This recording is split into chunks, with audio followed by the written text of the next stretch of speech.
Welcome to Hood Champion Boxing and Sports.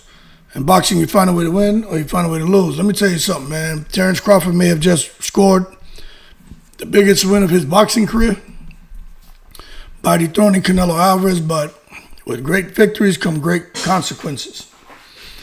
And let me tell you something. Some believe Crawford has now painted a massive target on his back. I kind of agree with that. I don't think this is about boxing anymore. You know what I'm saying? I don't. I think it's about money, power, image, and survival in a game that extends far beyond the ropes. Now, I'm wishing the best for Crawford. But I just, the writing's on the wall that Crawford needs to get out of Omaha. Now, let's start with the money side of things, okay? The betting world. When Crawford stepped into the ring against Canelo, sports books, gamblers, and the casual bettors alike were heavily invested in the outcome. Everybody was talking about Crawford and Canelo. Most people thought Canelo was going to beat Crawford. They were saying this is going to be the easiest money they ever made. Some people, I saw one guy put like $100,000 on Canelo. And let me just say this. Billions were wagered worldwide. Everybody wanted to see the outcome. Who's going to win? Some reports suggested the majority of casual fans, like what I've been saying, had Canelo as the favorite, and many high roller and sharp bettors also leaned that way. And this includes government officials, law enforcement, key decision makers. So with Crawford winning, that victory didn't just shake up boxing fans, it rattled the entire gambling industry. For every person who made life-changing money betting on Crawford, there were plenty who lost small fortunes backing Canelo. Think about the anger, the frustration of gamblers who believed Canelo was a safe bet. For them, Crawford's win wasn't just an upset in the ring, it was an upset in their pockets and a sting of financial loss that can turn into resentment that lingers long after the fight is over. And that's what I think is one of the main reasons why Crawford has just got to be careful, especially back home out there in Omaha, Nebraska, man. Now, you take that frustration, man, of losing a whole lot of money, man, and you magnify it by looking at what comes next. If gamblers, casinos, and even shadowy figures with big money invested in these outcomes believe Crawford is messing up their system, they may want to see him lose his next fight. Crawford's not just fighting opponents in the ring anymore. He's fighting against odd makers, critics, and financial powerhouses who have a stake in his downfall. That type of pressure creates invisible opponents. The kind that can influence narratives, influence referee decision, influence the judge selection, and even sway opportunities that come his way. Crawford's got to be very careful in this next fight who they put him in that ring against, because if the fight goes to a decision, Crawford could lose and will most likely lose because they need somebody in there to get a win and to help these people recoup their losses. Also, they need somebody in there who they feel is more marketable. That's wrong how they did Crawford. And look, I'm going to go ahead and just give a little bit of a preemptive prediction. I think Crawford's going to get jerked in his next fight and he's going to lose. I do. I think the opponent turnout she puts in front of him is going to be horrible. But Crawford and his team are going to have to agree to it. They got to figure out what they're doing. I think it's going to be just an uphill battle for him. But I think if Crawford doesn't knock somebody out, I think Crawford goes to a decision. They're going to jerk him. There's going to be some shit coming Crawford's way, man. Y'all might as well get prepared right now. I'm praying that they don't do him like that. I don't want to see anybody get done wrong in boxing. Nobody. But I'm just looking. I'm like, man, it's like the wave is just now starting to well up. You know what I'm saying? The wave is just now forming. You can see it's coming. And by the time it crashes on the surf, that wave is going to be like 50 feet goddamn tall. It'll be like a 50-foot wave crashing into the surf. is going to be, terrifying. But you got to talk about the fans too, because a lot of fans out here who are rooting for Terence Crawford, but also there's some fans out here. The Canelo fan base is massive. The guys who hate on Crawford, I'm not just saying Canelo fans hate him, I'm just talking about the other fans who hate on Crawford as well. Look, man, but in particular, that Canelo fan base is one of the biggest in combat sports history. Many of those fans were left stunned, embarrassed, furious that their star, the face of boxing over a decade, Canelo, was humbled by a man that most people underestimated. I ain't gonna say everybody.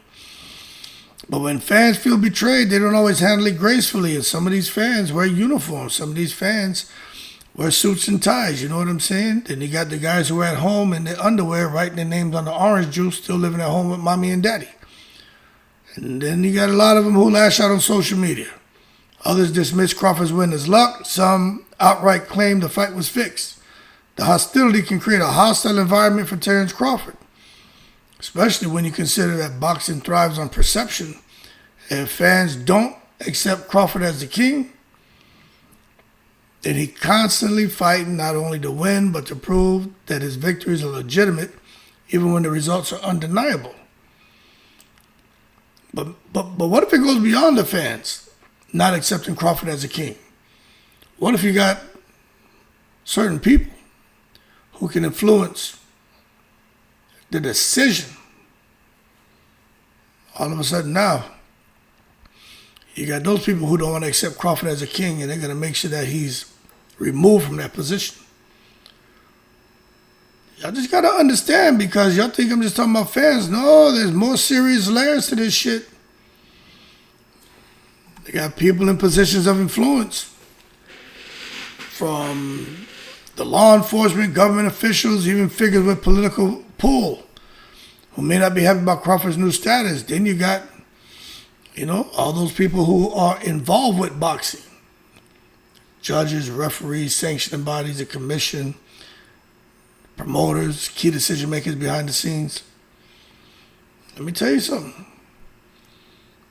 The same way Crawford was recently stopped by the Omaha police at gunpoint, basically the equivalent of them jerking him in his next fight in a boxing match, the judges and everybody else involved, it'd be the equivalent of what he went through being stopped at gunpoint. They're going to basically stop him on the scorecards. What should have been a routine traffic encounter for him Saturday should be just a routine fight decision for him as well. But, we may be shocked at how, it's a coincidence that he's going through, he's going to go through some crap and lose his next fight. Same way he went through this crap this weekend, you know what I'm saying? So is it harassment? Is it the secret society? Is it that some people feel he shouldn't be the face of boxing? Is this some kind of intimidation tactic to let him know it's just business, but hey, we don't want you as a face of boxing? We never did. They never did. They never treated him right. That's why, for me, I just think it's a sign for Crawford to just go ahead and not just, one, get up out of the city, but two, think long and hard about what he's going to do next. Because they may jerk him. They may jerk him going into his next fight, you know what I'm saying? You're talking about a man from humbling beginnings, rising to unimaginable heights in the sport of boxing. He doesn't leave the neighborhood. Jealousy can fester when you don't leave the neighborhood. And sometimes it comes from the very institutions meant to protect him, right? But in boxing, put it to you this way. So many fighters went on to make a bunch of money and have great boxing careers at the 147-pound weight class because Terence Crawford was oppressed. And he didn't get a chance to fight him. A lot of these fighters at 147 had really great careers, made a whole lot of money because they didn't have to fight Terence Crawford. Now you seeing what happens when you let the dog out the gate. He's going to take a pound of flesh out your ass. And I'm going to go ahead and say, even though I think Keith Thurman would have been a tough fight, but in the prime, that would have been a tough fight for Crawford. But I would just say Crawford probably would have beat Thurman. Even though I think that would have been a tough fight for Crawford. We know he would have beat Porter in his prime. He beat him anyway, but he would have beat him in his prime. He would have beat the shit out of Danny Garcia.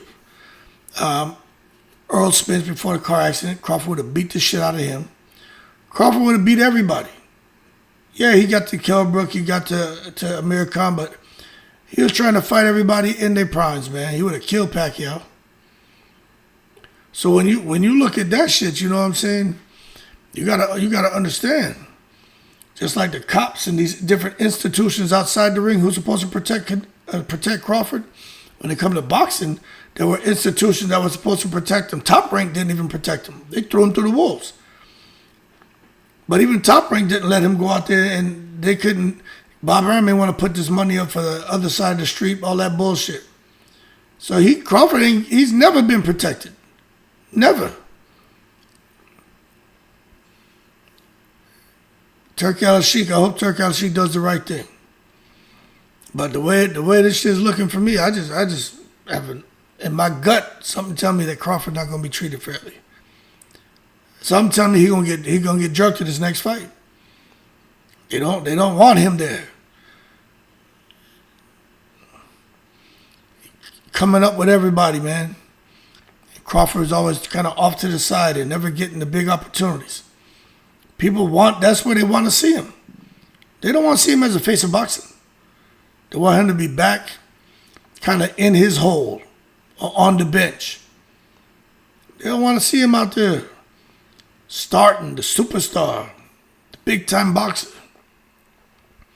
You know why? I'm going to tell you the truth. Crawford doesn't fit the mold of what many corporations and promoters would consider the ideal marketable boxing champion. That's why.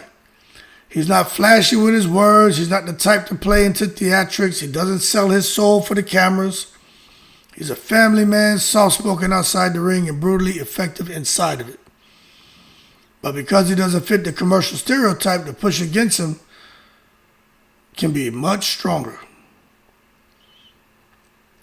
Networks want loud personalities. They want the Adrian Broner. They want the Floyd Mayweather. They want a Ricardo Mayorga. You know what I'm saying? They want a McGregor.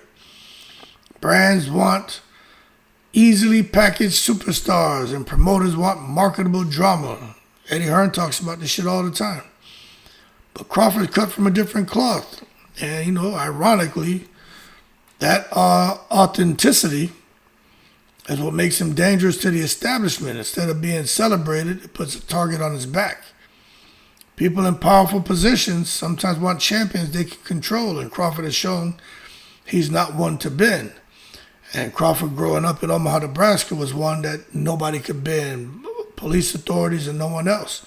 And some people probably have just never let that shit go. And he's an adult, and they still want to hold on to shit from back when he was young and dumb, like most of us were. And now he's here. They got an opportunity to really try to humiliate him and make him look crazy. That's why he just needs to get the hell up out of Omaha. Maybe just get the hell up out of boxing and just chill. Because if not, they're going to keep squeezing him until eventually they get him to bend and go in the direction they want him to go. And you don't want to live like that. You don't want to live like that. But with all that being said, just imagine what this means as Crawford enters another training camp. Training camp's supposed to be sacred, man, a place for focus, discipline, preparation. But how does a man stay locked in when his personal life is being disrupted by law enforcement encounters, media narratives, and whispers of conspiracies? How does a fighter prepare for war in the ring when he feels like he's already at war outside of it? Distraction is the number one enemy of elite athletes. Crawford hasn't had many distractions, but now it looks like he does, copious amounts. And if Crawford's forced to split his energy between defending himself in public and defending his titles in the ring, it could weaken his edge even slightly. And at this level, that's all it takes. That's it. You got to also entertain what some Crawford fans don't want, a much darker possibility, and that's just retirement. I've been talking about it. Get out of Omaha and get out of boxing. If these problems persist, if Crawford continues to feel targeted by the police, misunderstood by fans, unappreciated by the boxing establishment, he may decide it's not worth it anymore. Crawford's already secured generational wealth. He has nothing left to prove in terms of skill, legacy. He's beaten everyone they put in front of him. If the price of continuing to fight means risking his freedom, his safety, peace of mind, he might walk away from the sport earlier than expected. And that, for me, ironically, could be the very outcome that his critics, his detractors, and perhaps even his enemies in the secret society would welcome. Removing him not by defeat in the ring, but by sheer exhaustion from the weight of outside pressures. Where he's just like, man, I'm tired of this bullshit. I don't have to do it no more. So he chooses not to. So the bottom line, in conclusion, when it comes to Terence Crawford, Terence Crawford is living in a paradox, you know what I'm saying? On one hand, he's at the peak of his powers, financially secure, historically cemented, and sitting on top of the sport of boxing. On the other hand, he's more vulnerable than ever. To gamblers who lost big money, to angry fans who can't accept Canelo's defeat, to law enforcement and political figures who may resent his new status, and to a system that prefers a more controllable face of boxing. The question now isn't just who Crawford fights next inside the ring, it's whether he can survive the forces outside of it long enough to truly enjoy the crown he's earned. His story is no longer just about boxing. It's about power, jealousy, and the price of greatness. And that's Terence Crawford's reality. If you ask Hood Champion what I think,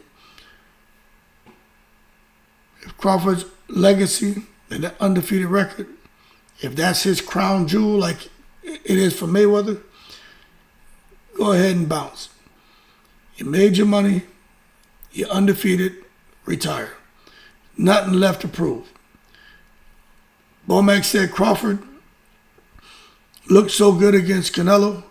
He looked like Crawford got 2 or 3 more fights. And he's cool with Crawford fighting 2 or 3 more times. This is where you don't want to get overzealous and take it to the stupid and get greedy. I'm telling you, the signs are on the wall that Crawford going to get jerked. If not by his community, he's going to get jerked inside that ring. It's time to get the hell up out of Omaha and get the hell up out of boxing. Go enjoy his life with his kids and his family. If not, his life going to be ruined from being in that same Omaha, Nebraska town, and boxing going to ruin him.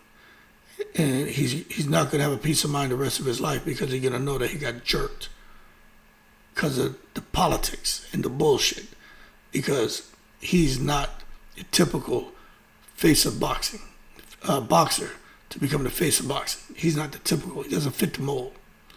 And I don't want to see that happen to him. Y'all keep cool, I'm in the breeze.